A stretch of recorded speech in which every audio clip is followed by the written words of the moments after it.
Yo!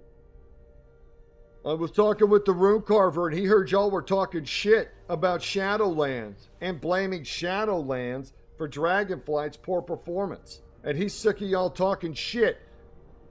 The Hunt for Demon Hunters, Convocation of the Elements, Slappy Hands, Divine Toll, the list goes on and on what this guy gave you. And do you show respect? No, you do not. Okay? He's sorry Torghast wasn't as cool as Niffin Sniffin and Dragon Daycare. Yeah, but no, he built one last legendary that cast an AoE, go fuck yourself. Would smack you with this pimp hand right off that high-flying dragon. If it can get off the ground, hope you got enough points. Runecarver, I got your back, and we're here to set the record straight. This Shadowlands, this is the one you're talking shit about, right? The one that sold 3.7 million copies in just one day, becoming the fastest selling PC game ever. Now, the fine print on this is that they included the pre-order sales on day one sales, but either way, so what? The day it launched, 3.7 million copies sold. And people say, well, yeah, it started strong, but then as the systems kind of took place and Korthi and the Maw and all this went on, it fell off. But, you know, the reality is expansions fall off anyway. But day one sales, Shadowland, king. And last I heard, Dragonflight has yet to even sell as much as Shadowland. And look down here. You have to go all the way back to Mist to find the last expansion that didn't match or outsell what came before. And then they make this little tiny comment without any data to back this up, by the way. They just say, hey, our post-launch subscriber retention is better. Right, so less people are leaving, which is a very bold statement to make in February when you launch the game in November. But you can clearly see that Dragonflight is not immune to the drop-off that every expansion suffers.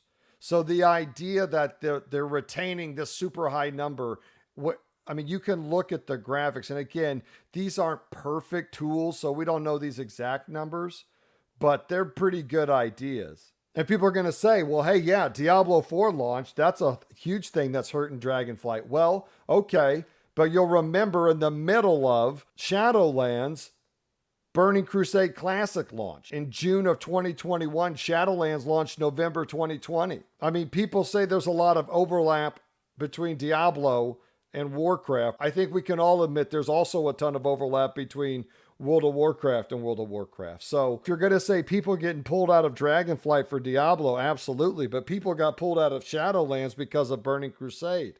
And I don't think people tend to mention that when they talk about the Shadowlands. And you can even come down here to Solo Shuffle, last 72 hours on the US, and you can see from last season, you're already getting a lot less lobbies. A lot less lobbies. If you look at my early PvP videos where I'm talking about Solo Shuffle, these numbers are way higher. And these other brackets, of course, are just dead. I mean, look at RBGs. In the last 72 hours, less than 12. So that's less than 300 games a night. So 3 months after launch, they're bragging about subscriber retention.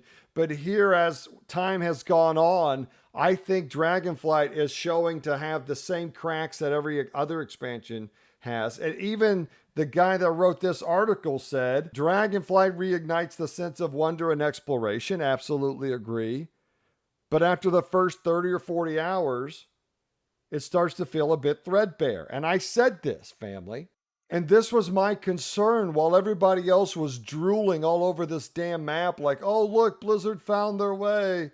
Everything's going to be better now. I said, I don't think that this restores the magic that is WoW, because they're just upfront about it now. All they're going to do is they're going to give you a new island or new zone or tunnel or cave or whatever, and they're going to reset these rating systems and metas and put out a bunch of awards that are really only attempted by a lot of people that really don't stop playing this game. They just play it over and over, and then they run an alt and they run another alt. Okay, and those people love Dragonflight because the gearing's easy and it's beautiful, and a lot of those rating systems they're happy with, or they seem to be moderately happy with. I mean, Season 1 of Dragonflight Mythic Plus had big turnout, and that's the recipe. build a new zone with some random faction you're barely attached to, stuff it full of chores to do, and then reset all the rating systems. New PvP season, new Mythic Plus, additional content and features. But my concern has been, and as I've stated in my videos, this formula isn't working anymore. I just want to warn you quickly that there is a dragon riding cult where if you critique dragon riding at all, you're going to get flamed pretty hard. And it really clipped some people. I mean, this touched some people in a pretty deeply psychological way, apparently. I think there's a lot of critiques to the combo point system. To me, it doesn't feel as fluid as it should. It feels more like I do things to generate this. And it's more about generating combo points than, you know, dynamic and movement through flying. And you know, I think if you put this combo point system in Microsoft Flight Simulator, a lot of people that actually love flying would agree with me. So I don't think it's awful. I think it's a huge improvement over the vanilla system. But the combo points, I'm just not a huge fan of. Again, like you're going down, you're getting this momentum, but then he kind of straightens out. It just, I don't know, it doesn't feel like the momentum transfers as well as it should. And then this just constantly having to, you know, thrust through the sky as a little pelvic for me. I don't know. I feel like there's, you know, it's a great first take, but there's a lot of room for improvement. But please, Oklahoma game, please promise me you will not say that to any of these Dragonflight cultists. The people that are left playing Dragonflight, they needed it, I think. I don't know. But it's got a rabid, loyal, small, and not financially great, but very loyal and passionate fans, and any critique of the dragon flying combo point flying system is taken as sacrilege. So just be very, very careful on the forums. I really just, please promise me you'll tell these guys, just say, I love dragon riding, it's the best thing that happened ever, and just be safe, okay? Please be safe. But dragon riding aside, there's just a host of people, from content creators to people on the forums, that are still very smitten with Dragonflight. And they're telling WoW, yeah, they're telling the devs, yeah, more of this. And I'm telling you, I think if all you've got is dragon nurseries, sniffing, and resetting these rating systems that less and less people are participating in, I think you've got real problems. And the real problem is the solutions aren't so clear. Here I am running my mouth about how much I wish we had more world content and seeing you guys, and how much I miss seeing other players in the world. And let me formally apologize for complaining about not having enough world content. After these time rifts, I'm good, okay? And I don't know what it is about world content. I love that you guys are out here, that we're working on things together, but it's always just too easy. It doesn't feel engaging. It feels like we're all just bashing a loot pinata. And I don't know what exactly that is. Is it just too easy? Is there too many people doing it? Is it that everybody's just hopping on their dragon and flying from mob to mob, hitting their buttons, and then we're out? And in the end, it just feels like this Diablo portal game. There's no weight to it. There's no excitement. It just feels like we're just mindlessly flying from portal to portal to hit a loot pinata.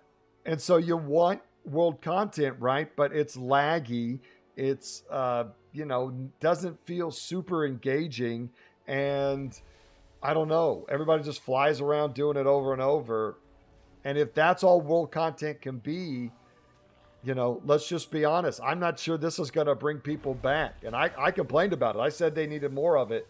But see how wrong you can be. But back to this recipe problem. I don't see how you easily fix this, because you have these very, very dedicated communities, which are now pillars of your game. I mean, they're supporting your game to an extent, and they are very dedicated to doing these activities over and over again. And they're expecting this trend to continue. And you can read on the forums, they'll tell you this is the changes you need to make and this is how it needs to go. What's interesting is sometimes those guys forget the part where there's just, I think, lots of people that don't want to care if a purple's 375 or 440. I think a lot of people could go back to green, blue, purple, and that would be fine. But the truth is, these types of people while they may be just the most amazing video game players in the world, sometimes they're not the best at building communities and recognizing that actually for something to be popular, it needs a lot of people to do it. And being really good at something that's not very popular, while it's very important to you, doesn't have as many benefits as being good at something that's popular. And so, you know, for content creators and companies that are looking to make money, I think I would actually encourage you not to make another Dragonflight. It's got this same formula. New zone, reset the rating systems, have at it. And that formula is old. And look, I'm not some Dragonflight hater. I agree with a lot of the fans of Dragonflight, their opinions. It's got some great stuff. I mean, look at my armor set. Like a man. And the art is beautiful. And, you know, I think Solo Shuffle was a great addition. I think World of Warcraft is unique in its art and design and the way your character feels and flows. I think the class design system is just without peer. I just don't think there's any other game out there where you can play a paladin and feel more paladin-esque than World of Warcraft. I think they stand alone and on top of that mountain. But there's a lot of critiques of Dragonflight. First off, assault on my fucking bags. Jesus Christ, the amount of currency in this game is out of control. Someone needs to get these guys in a room and just sit them down, fellas. Holy shit, the currencies. Just my poor fucking bags, dude. It just stresses me out. And now there's all this shit that you can't even like sell on the cheap. It's not even junk. It's like BOP shit that you need and wards and runes and all this other shit on top of just null spleens and bear claws and shit. Feels like I'm gathering in Skyrim.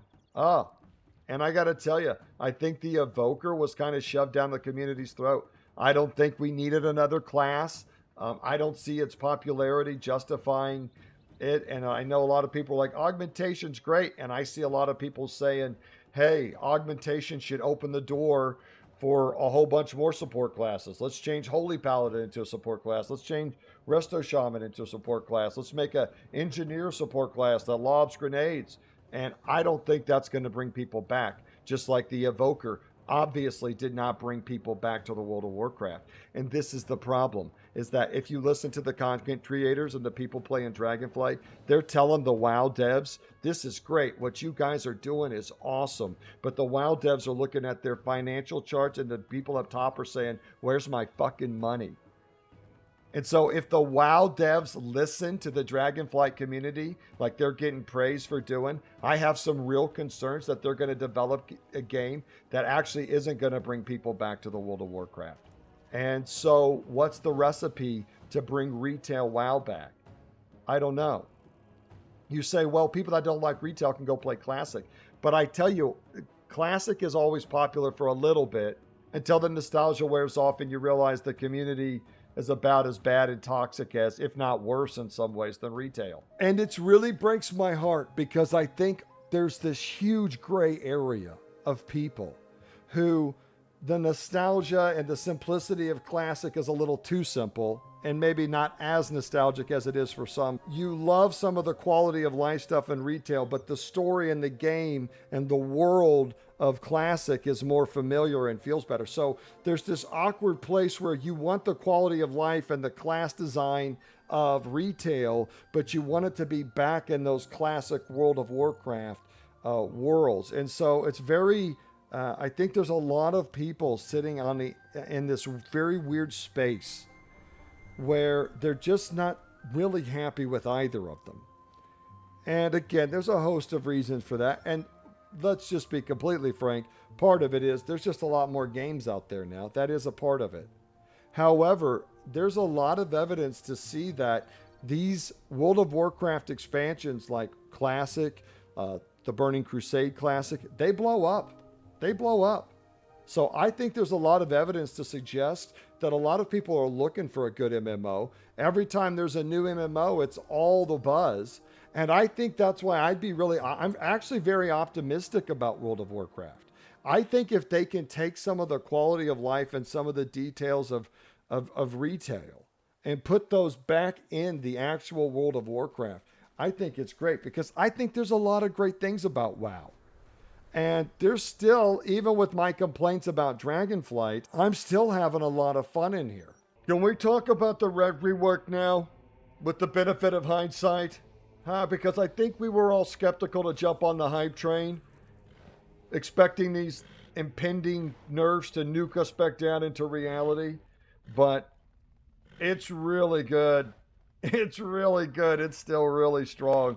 Probably one of the best melees, if not the best. The utility, the healing, the damage, the T-Mogs, a dream. An absolute dream. Good job, Blizz. And I think that's what's the most frustrating part for a lot of us, is that WoW doesn't suck to me. I think WoW is uniquely awesome. I think it's PvP and it's player movement and the way you interact. I mean, it's dungeon content, it's raiding. I don't think there's any game out there that does it as good as WoW. So I think there's a ton of potential. And, you know, I think they're missing the mark on this content stuff, but it's not so clear to me what the bridge is between a lot of these communities, the ones that they're trying to please and the ones that they're trying to get are. So I think there's a lot of hope for WoW. I think it has a lot of things to be really excited about. But the reality is it's just not bringing people back. And Dragonflight damn sure isn't. So we can talk about retention and all that all we want. You know what? I see you, DH. Get out there. Get a king. Get a king. There you go. I got you right there. I'll come in too. I'll come in too. Watch I don't hit the salt water. I'm hurting, I'm hurting. Mage, gone. God, dude. And lastly, the Runecarver wanted me to remind you that at the end of Shadowlands, you got to build 2 legendaries. So he built 2 of the same ones to tell you to go fuck yourself twice. Look down on your spell bar right now. What button you hitting on cooldown? Your Shadowlands ability, champion. Do you show respect? No, you do not. So... but we're sorry to have interrupted you guys and how much fun you're having in Dragonflight. We'll let you get back to your dragon daycare, Kings. Oklahoma out.